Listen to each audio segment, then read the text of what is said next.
और चलिए इस वक्त बड़ी खबर आ रही है, आपको बता दें कि आर्टिकल 370 और 35A का मामला सुप्रीम कोर्ट में है और अब इस पर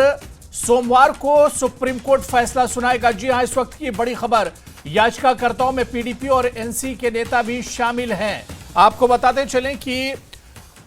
धारा 370 और 35A का मामला सुप्रीम कोर्ट में है और अब सुप्रीम कोर्ट 370 और 35A को समाप्त करने वाला ये जो मामला है, इसमें अब सुप्रीम कोर्ट इस पर सोमवार को फैसला सुनाएगा। आपको बताते चलें कि केंद्र सरकार ने 5 अगस्त 2019 को जम्मू कश्मीर को विशेष दर्जा देने वाले 370 और अनुच्छेद 35A को समाप्त कर दिया था। पूरा मामला सुप्रीम कोर्ट में था और इस वक्त बड़ी खबर आ रही है कि सोमवार को सुप्रीम कोर्ट 35A और 370 पर फैसला सुनाएगा। इस पर और बातचीत करेंगे। सीधे दिल्ली से हमारे संवाददाता सुशील पांडे हमारे साथ जुड़े हुए हैं। सुशील, मेरी आवाज आप तक पहुंच रही है?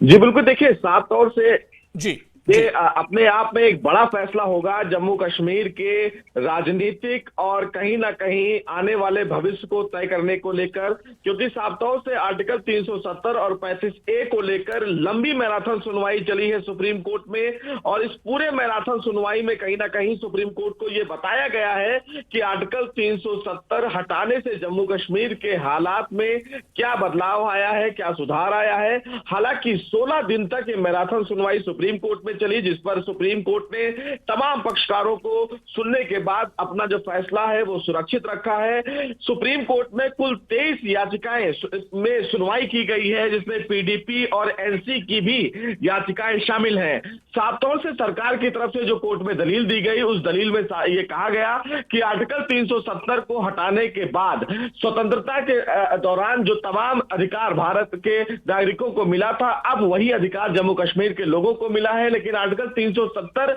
के पक्ष में लोगों का यह कहना है कि चूंकि जम्मू कश्मीर एक अलग राज्य है, उसको स्पेशल स्टेट का दर्जा दिया गया है, लिहाजा आर्टिकल 370 को हटा के जम्मू कश्मीर की जो मूल आत्मा है उससे छेड़छाड़ किया गया है। तो इन तमाम दलीलों को सुप्रीम कोर्ट ने सुना और ये अपने आप में एक ऐतिहासिक फैसला होगा, क्योंकि आर्टिकल 370 को लेकर संविधान पीठ ने भी कई बड़े और अहम सवाल किए, जिसमें न केवल भारत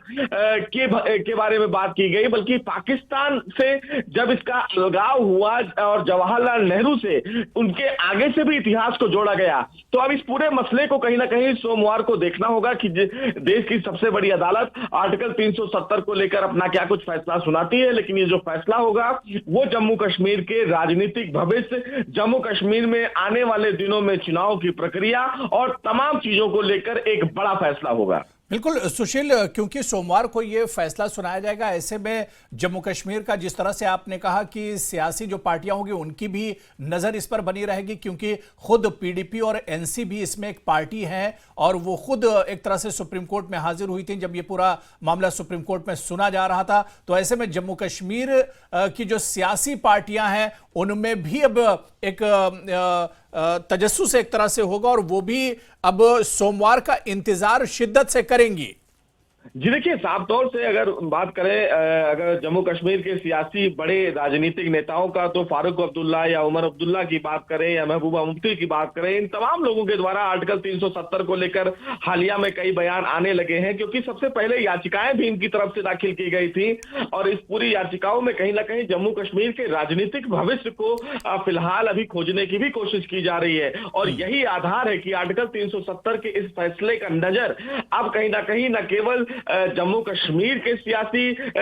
हलचल सियासी महकमे में होगी, बल्कि दिल्ली में भी इसकी बेजोड़ चर्चा की जाएगी, क्योंकि केंद्र सरकार की तरफ से आर्टिकल 370 को हटाने के बाद अपना पीठ थपथपाया जा रहा है। वहीं आर्टिकल 370 हटाने के बाद कई जो विपक्ष की पार्टियां हैं वो केंद्र सरकार के इस फैसले पर सवाल खड़ा कर रही हैं। तो निश्चित रूप से कई लोगों के राजनीतिक भविष्य को भी यह फैसला तय करेगा, कई लोगों के राजनीतिक भविष्य को भी यह फैसला खत्म करेगा। तो ये फैसला जम्मू कश्मीर के आवाम के लिए भी बहुत बड़ा फैसला होगा, क्योंकि कहीं ना कहीं साफ तौर से केंद्र सरकार की तरफ से अगर बात करें तो कई फिलहाल सुप्रीम कोर्ट में पक्ष रखने वाले वकील थे, चाहे उसमें एजी आर.के. वेंकट रमणी की बात करें, तुषार मेहता की बात करें, हरीश साल्वे की बात करें, महेश जेठमलानी की बात करें। इन तमाम वकीलों ने सरकार के द्वारा जो फिलहाल ये फैसला लिया गया है उसके बारे में सुप्रीम कोर्ट को समझाने की कोशिश की गई। लेकिन दूसरे तरफ जो तमाम याचिकाकर्ता थे, जिसमें कपिल सिब्बल, गोपाल सुब्रमण्यम, दुष्यंत दवे, राजीव धवन,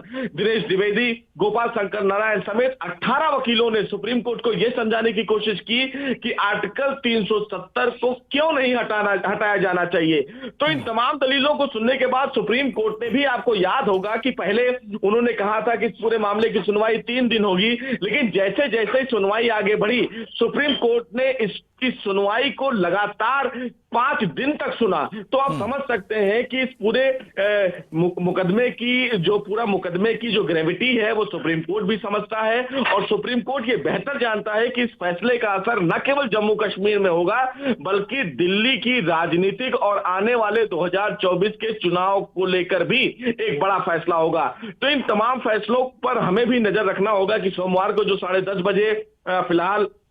पांच जजों की जो फिलहाल जजों की पीठ है, जिसमें हेड कर रहे हैं DY Chandrachud, justice Sanjay Kishan Kaul, Sanjiv Khanna, justice BR Gavai, justice Suryakant, इन तमाम जजों के फैसले क्या होंगे। लेकिन जो सुनवाई चली सुप्रीम कोर्ट में वो बहुत ऐतिहासिक सुनवाई थी, बहुत सारी चीजें सामने निकल के आई और कहीं ना कहीं भारत और संविधान के बीच में लिखी गई मूल बातें भी सुप्रीम कोर्ट ने बहुत गहराई से समझा। तो इन तमाम चीजों पर अब जब फैसला सुप्रीम कोर्ट का आएगा तो वो कहीं ना कहीं एक अपने आप में बड़ा फैसला होगा और आने वाले दिनों में राजनीतिक रूप से एक नई दिशा तय करने वाला होगा। बिल्कुल, क्योंकि सुशील, जिस वक्त ये पूरा मामला सुप्रीम कोर्ट पहुंचा था उस वक्त जो बयानबाजी हो रही थी, बीजेपी कह रही थी कि अब 370 तो तारीख की बात हो गई है, हिस्ट्री की बात हो गई है, लेकिन वहीं पर पीडीपी नेशनल कॉन्फ्रेंस ये कॉन्फिडेंट थी, ये कह रही थी कि सुप्रीम कोर्ट जाएंगे तो वहां पर हम इस पूरे मामले को जीतेंगे। तो ऐसे में पूरा मामला बहुत सेंसिटिव है, लेकिन जो फैसला आएगा वो बहुत इंपॉर्टेंट होगा। जी देखिए, अपने आप में ये एक बहुत बड़ा और ऐतिहासिक फैसला होगा, क्योंकि इस पूरे फैसले में मैं बार बार कह रहा हूं कि जम्मू कश्मीर के राजनीतिक भविष्य को तय करने का फैसला माना जाता है, क्योंकि एक बड़ी आवाम जो फिलहाल जम्मू कश्मीर में अब फिलहाल विकास की एक नई जनाधार से जुड़ा है, जिस पर केंद्र सरकार भी सुप्रीम कोर्ट में दलीलें दी गई हैं कि कई चीजें जो हैं वो अब पंचायती राज की घोषणा की गई है, स्कूल कॉलेजेस खुलने लगे हैं, वहां पर जो फिलहाल हिंसा की घटनाएं होती थी उनमें कमी आई है। तो उन तमाम पहलुओं पर फिलहाल सुप्रीम कोर्ट ने फिलहाल चर्चा तो की है, लेकिन जो संवैधानिक पहलू है, जिस संवैधानिक पहलू के तहत केंद्र सरकार ने आर्टिकल 370 को हटाया था इस पूरे मामले में, तो उस प्रक्रिया को लेकर सुप्रीम कोर्ट का सोच क्या होता है यह तय किया जाएगा। हालांकि बार बार सुप्रीम कोर्ट में यही कहा जा रहा था कि जम्मू कश्मीर के हालात बदले या उसमें बदलाव हुआ, यह उसका प्रशासनिक मामला है, लेकिन केंद्र सरकार के द्वारा आर्टिकल 370 हटाने की प्रक्रिया में जो फिलहाल कानूनी प्रक्रिया अपनाई गई, क्या वो संविधान के दायरे में थी या संविधान के खिलाफ। और इसी बाबत सुप्रीम कोर्ट ने इस पूरे मामले में एक विस्तृत सुनवाई की। कई याचिकाकर्ताओं ने अपनी याचिका वापस ली, उसके बाद सुप्रीम कोर्ट ने ये सभी याचिकाकर्ताओं से कहा कि वो सबको सुनेंगे और तमाम दलीलें सुनी जाएंगी, लेकिन जो दलीलें होंगी वो संवैधानिक पहलुओं पर होनी चाहिए। और इस पूरे मामले में जो 5 जजों ने सुनवाई की, उन तमाम लोगों ने अलग अलग अपने जानकारी के लिए तमाम याचिकाकर्ताओं से सवाल और जवाब भी किए, और सवाल जवाब इस पूरे मामले में दोनों तरफ से हुए, यानी कि चीफ जस्टिस की भी तरफ से और याचिकाकर्ताओं की तरफ से। अब ऐसे में जो सुनवाई माफ कीजिएगा, जो सोमवार को जो फैसला आने वाला है वो फैसला अपने आप में ऐतिहासिक फैसला इसलिए होगा क्योंकि आर्टिकल 370 जम्मू कश्मीर की आत्मा बताई जाती है याचिकाकर्ताओं के द्वारा। वही सरकार कह रही है कि आर्टिकल 370 के द्वारा जम्मू कश्मीर के नागरिकों को वो अधिकार नहीं मिला जो उनको मिलना चाहिए। तो इन दोनों दायरों के बीच में क्या फासला है, सुप्रीम कोर्ट इसको कैसे कंसीडर करता है, ये आने वाला समय बताएगा। लेकिन इस पूरे खबर से जो फिलहाल अभी न्यूज 18 जम्मू कश्मीर हिमाचल लोगों को बता रहा है, उससे कहीं ना कहीं सियासी सरगर्मियां अब तेज हो जाएंगी जम्मू कश्मीर में भी और दिल्ली में भी। चलिए सुशील पांडे, बहुत बहुत शुक्रिया हमारे साथ जुड़ने के लिए और विस्तार से इस खबर पर जानकारी देने के लिए।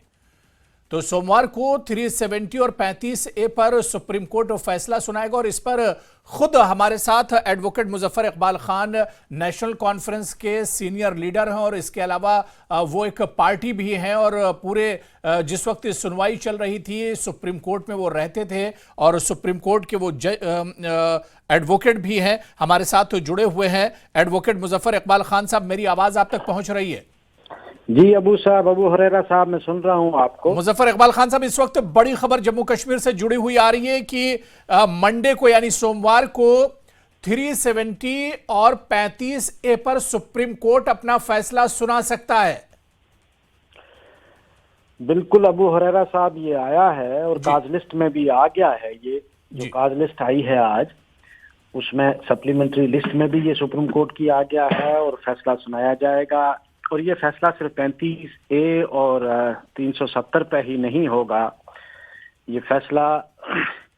यूनियन गवर्नमेंट के और पार्लियामेंट के उस फैसले पर भी होगा कि क्या किसी रियासत को इस तरह डिसइंटीग्रेट किया जा सकता है कि उसको नक्शा से ही खत्म किया जाए। और दूसरी बात जो आपने कहा कि इससे सियासी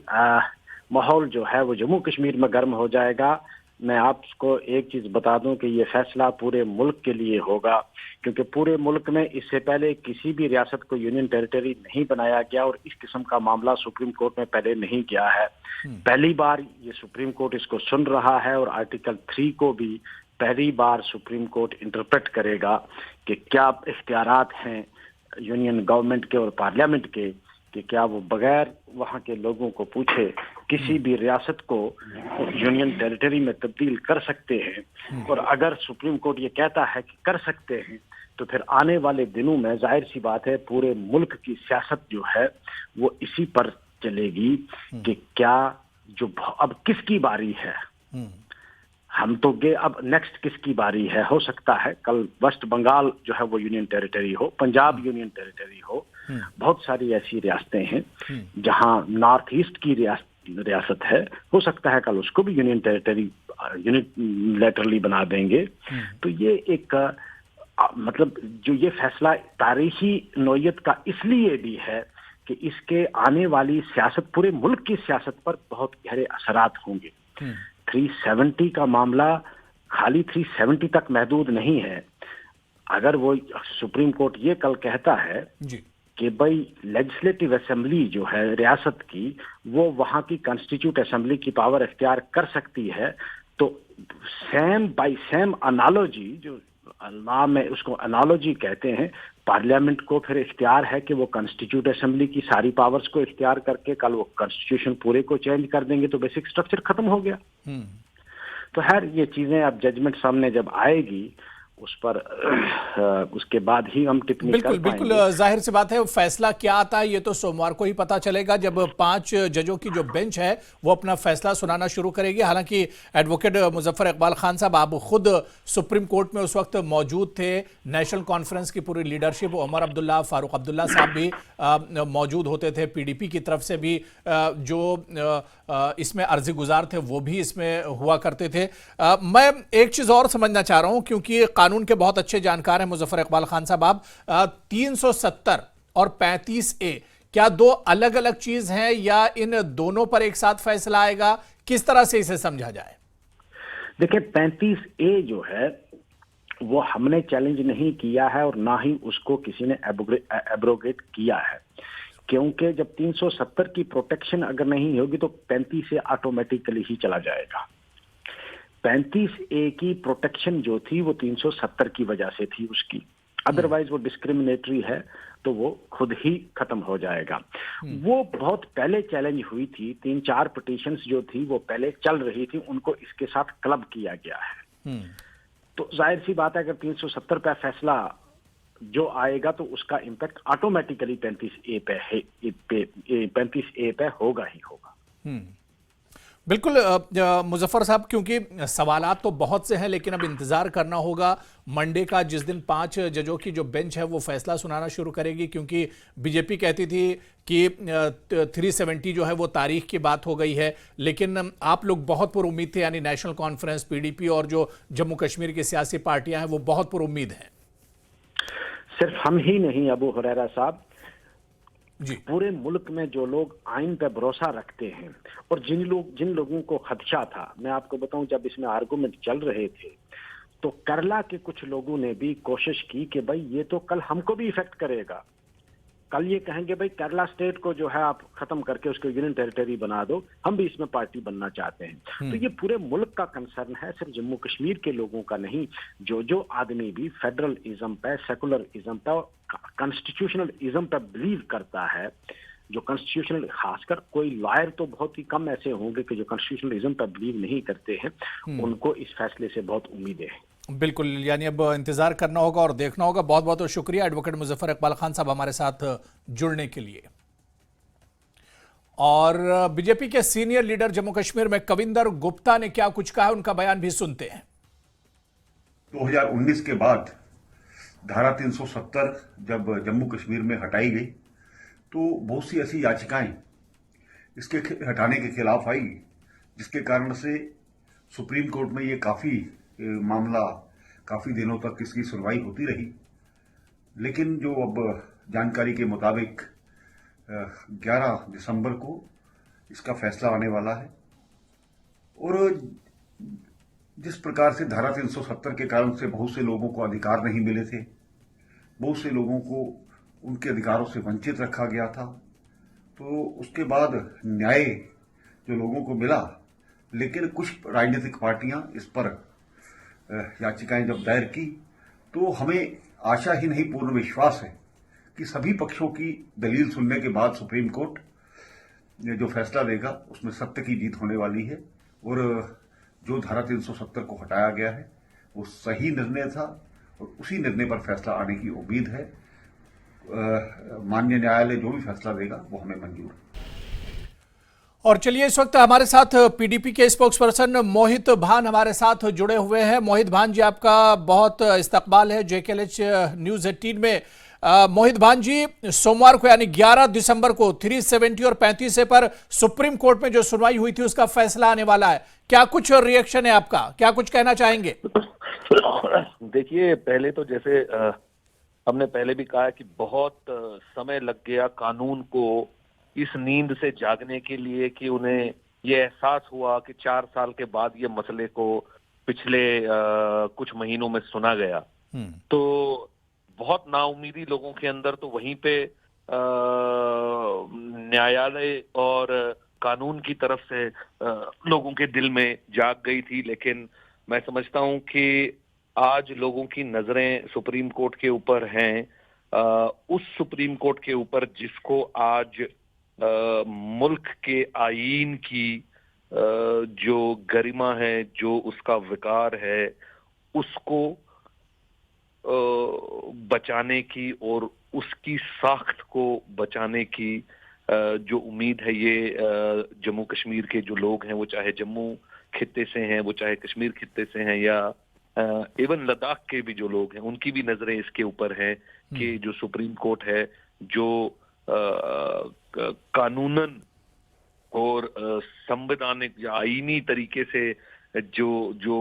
गलत और गैर कानूनन फैसले लिए गए हैं, उनके ऊपर जो है सुप्रीम कोर्ट अपनी एक नजर उसके ऊपर दौड़ाएगी और वो जो लोगों की एहसासात हैं, उनके जो जज्बात हैं, उनकी तर्जुमानी आज सुप्रीम कोर्ट करे। बिल्कुल मोहित भान जी, क्योंकि बीजेपी की तरफ से बार बार यही कहा गया और इवन जो एफिडेविट सुप्रीम कोर्ट में दिया गया था कि 370 के बाद जम्मू कश्मीर के हालात बदले हैं। 370 एक तरह से बड़ी रुकावट थी जम्मू कश्मीर के डेवलपमेंट में और 370 की वजह से दहशतगर्दी एक तरह से जम्मू कश्मीर में पनप रही थी। उसके ऊपर ऑनरेबल सुप्रीम कोर्ट ने उस एफिडेविट को वहीं खारिज कर दिया था और कहा था कि हम संवैधानिक आईनी कानून के तरीके से 370 को खारिज करना, क्या ये जायज था या नहीं था, ये जेर नजर सुप्रीम कोर्ट के था। इसी चीज को सुप्रीम कोर्ट सुन रहा था। वो वहां पे ये नहीं सुन रहे थे कि आपने कितने स्कूल बनाए, कितने अस्पताल बनाए, कितनी सड़कों के ऊपर आपने तारकोल बिछा दिया या कहाँ आपने लाल गलीचे बिछा दिए। इस चीज के लिए जो केस है वो सुप्रीम कोर्ट में नहीं था। और वो जो सुप्रीम कोर्ट में बीजेपी ने एक एफिडेविट दिया था, उसको सुप्रीम कोर्ट ने अपनी उन सुनवाई के दौरान खारिज कर दिया था और कह दिया था कि हमारी जेर नजर आपके डेवलपमेंटल इश्यूज नहीं है, हमारी नजर ये है कि जो कानूनी हथकंडे लगाकर आपने एक आईन को बालाताक रखते हुए फैसले लिए, क्या वो जायज हैं या नहीं है, इसके ऊपर सुनवाई है। चलिए, बहुत बहुत शुक्रिया मोहित भान जी हमारे साथ इस खबर पर जुड़ने के लिए। तो अब 11 दिसंबर यानी आने वाली सोमवार को 370 और 35 पर सुप्रीम कोर्ट अपना फैसला सुनाएगा और सुप्रीम कोर्ट की 5 जजों की बेंच इस पर फैसला सुनाएगी। क्या कुछ फैसला होगा, यह देखना बहुत अहम होगा।